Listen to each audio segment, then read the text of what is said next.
Good morning, good evening, and good night, ladies and gentlemen. Welcome back to episode 1. Take a tour of the solar system of Kerbal Space Program. Hi. Firstly, just want to apologise for the audio quality in the last video and my super scratchy mouse of unlimited scratchiness, which will never be seen again. Bought myself a Microsoft Blue Motion mouse for 20 quid. Picked that up. It's really useful. I don't know why I'm actually picking it up, looking at it, expecting it to tell me how to do my life. Fancy mouse pad is my Xbox Skyrim case. Yeah. I'm just going to jump into it here. In this episode we're going to be taking a quick look around the solar system and building a rocket to go and have some fun with. Launch is scheduled for Sunday afternoon. Don't miss it. Of course you won't miss it because the YouTube's allowed to watch things whenever you wish to. Just going to put in our name here. Harry plays that game. Sandbox mode is all that's available at the moment, no career as of yet. Upgraded to a Kerbal Space Program 0.17, which means we have all the fancy planetoids. Got our launch pad, our VAB, the AB, our tracking station, and our space plane. And I'm just going to jump straight in here, get to building. Mark 1 command pod. Going to do a little bit of building with this, and then we'll cut back to when we have the full rocket built.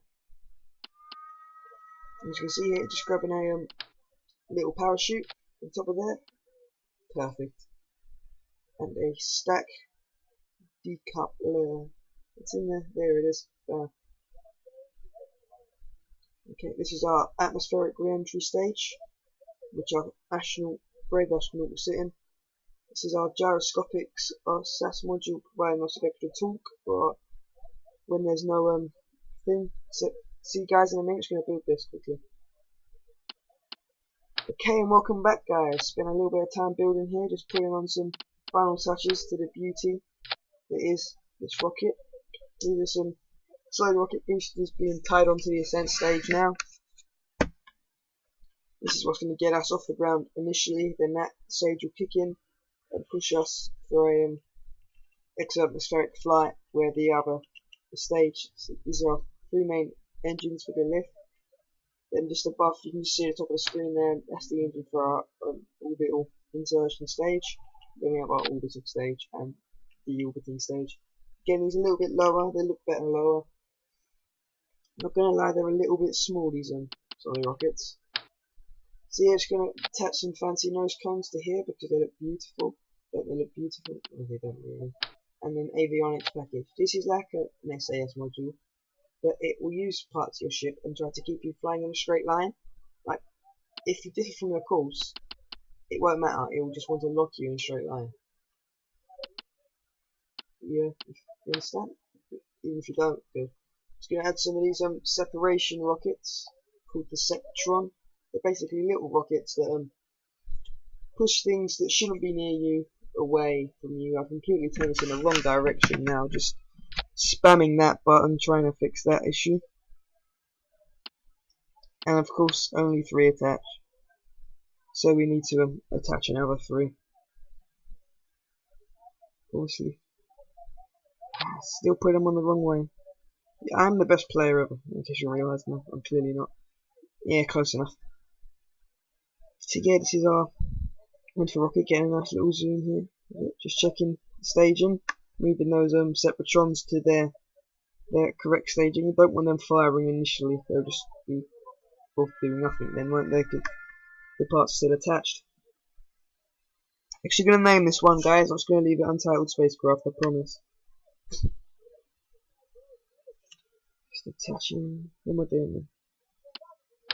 This is our oh yeah, and some more Septrons. So this isn't a live commentary, guys. I have some issues setting that up. The sound quality is a bit bad, so I'm working on that for you. Just touching some more and moving them away. This is our still heavy lifting stage, just up there with that big computer-looking thing, that advanced SAS. That's our orbital. Here it is, our orbital insertion stage. This is our orbital stage. Got my SAS and my RCS fuel, with no thruster blocks. Now I have. A couple on there. These shoot like little plumes of gas. in space to help us maneuver better. Obviously, there's a vacuum, so winglets are useless. All you can use, speaking of useless, as a man, all you can use is your inertia and your torque and your reaction control. Luckily, every command pod comes equipped with the latest in torque technology, I believe. Just lowering this down to add some launch enhancers, and I really need a cup of water. My throat is so dry, guys. So if you have any I'll say this now, any suggestions for my rocketry, or if you have any rockets that you'd like me to build, just send me the message and a link to the craft file. I'll be sure to give you a little spotlight with some tests. Got any questions to ask? Make sure you leave them in the comments down below. Obviously this video is going up pretty much right after the first one. So yeah. What do you mean so? So obviously if you have anything to say in the first comments, it won't be reflected in this video, because I thought the first video, yeah, not good enough for you guys. You guys are better than that. All 9 of you, my lovely subscribers. We're going to touch on these launch stability enhancers. These will hold us firm on the launch pad until we release them and ignite these solid rocket boosters. So identify that they're in the correct position, which they are. Now vectors have all been rogered. Naming this after the naked lady statue in Devon, Verity. 1. And by 1 I mean capital I. It looks better than actually a 1 does in this text. Shocked face, smiley face. No, let's be serious. People could actually die in this rocket. Take it to the launch pad. Our brave astronaut is sitting there eating his noms, probably a beef burger, thinking, oh hell yeah, I'm flying that. I can imagine him now just standing there up on that launch tower, looking at this like a groom looks at his bride looking down the wedding aisle. Come on game, you can do it. There we go. Jebediah, the captain of that fateful flight, untitled spacecraft, which didn't want to go in a very straight line in the slightest. Just gonna let the world render and that sea recede. There's the receding sea. Just let the world render a bit. We're gonna hit the map view. Have a quick little look around the solar system and leave this here until Sunday for its launch. Opening the map.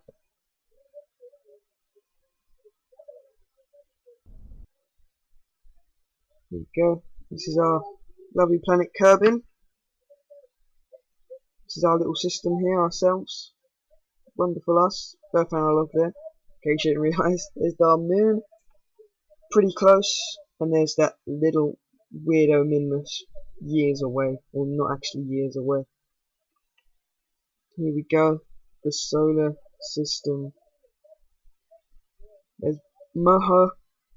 It's a little moonless planet. Very close to the sun. There's Eve. Actually, you know what? Let's zoom in a bit. Target Kerbal, non-moonless, Moho. Zoom in here. This is clearly Mercury, I shouldn't realise. Very close to the sun, very hot. Engines overheat very easily in this. Pretty low atmosphere, not very dense. Pretty featureless other than its anus right there. Don't hold me to this, but I believe in the future it might be getting some molten lava on the surface that's tidally locked to the sun. I believe it's tidally locked to the sun. His Eve, our lovely Venus analog. A lot of very silvery ocean and purple ground. Isn't it just beautiful? No, it's evil. It's lies. 100k is where the atmosphere begins. Extremely dense, much denser than Kerbin's. Higher gravity than Kerbin's. Basically, that means you need a bigger rocket to take off from here than you did to take off from Kerbin in the first place. Monster to land on. We'll go there one day, I promise. So now off to Eve's moon/captured asteroid, Gilly.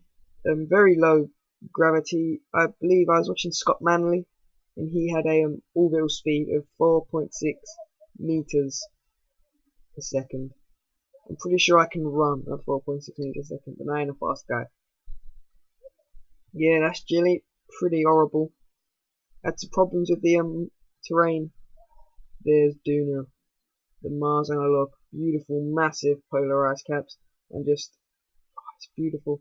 There's its massive moon, and look at these craters. These craters are of destinical proportions. Here's Ike, very close moon, a bit like Pluto and Charon, you could say. Okay, here's Jewel. This is the gas giant. Oh, at the moment it's got a bugged out surface, but we're not going to exploit in that. It's just beautiful. It reminds me of Barney, and I don't know why.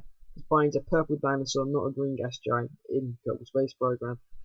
So yes, it has 4 moons, which work in a 1, 2, 4, 8, no, some 1, 2, 4 I believe is the mashup.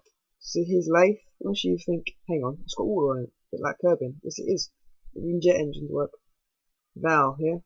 It's a pretty icy planet, pretty hilly planet. Reminds me of food. Here's Tylo.